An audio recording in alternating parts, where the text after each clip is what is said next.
पुणे येथे स्वातंत्र्यपूर्व काळात 1931 साली प्रभात वृत्तपत्राची स्थापना झाली. आज या वृत्तपत्राने 94 वर्ष पूर्ण केले. प्रभात या वृत्तपत्राच्या वतीने समाजात बदल घडविणाऱ्या, निस्वार्थी वृत्तीने कार्यरत असणाऱ्या महिलांचा सन्मान प्रभात तर्फे केला जातो. हा पुरस्कार गीता बेलपत्रे यांनी मेळघाटातून पुण्यात शिकत असणाऱ्या निशा भिलावेकर, अनिता भारवे, निकिता भिलावेकर यांच्यासोबत बालगंधर्व सभागृहात स्वीकारला. कोरोना महामारीमध्ये या मुलींचे शिक्षण थांबले होते. या मुलींना गीता बेलपत्रे यांनी आत्मविश्वास निर्माण केला. पुणे येथे आर्थिक मदत मिळवून दिली. आज या मुली GNM हा नर्सिंग कोर्स पुणे येथे करीत आहेत. एकलव्य इंडिया फाउंडेशन या उच्च शिक्षणासाठी काम करणाऱ्या प्रतिष्ठित संस्थेच्या सहकार्याने त्यांनी मेळघाट शिक्षण यात्रा या उपक्रमाला सुरुवात केली.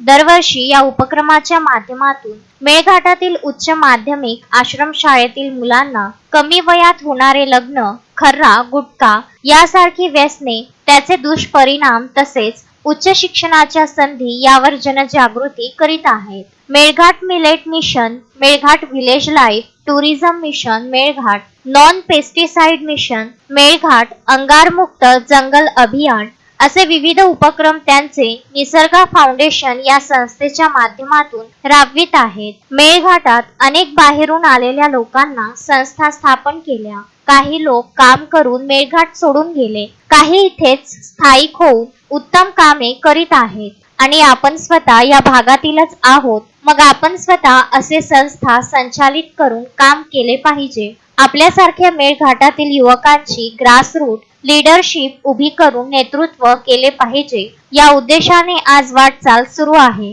प्रभात नारी सन्मान हा पुरस्कार त्यांनी मेळघाटातून पुण्यात शिकायला आलेल्या सर्व तरुण तरुणींना समर्पित केला आहे. मारुती पाटणकर, विदर्भ न्यूज, चिखलदरा.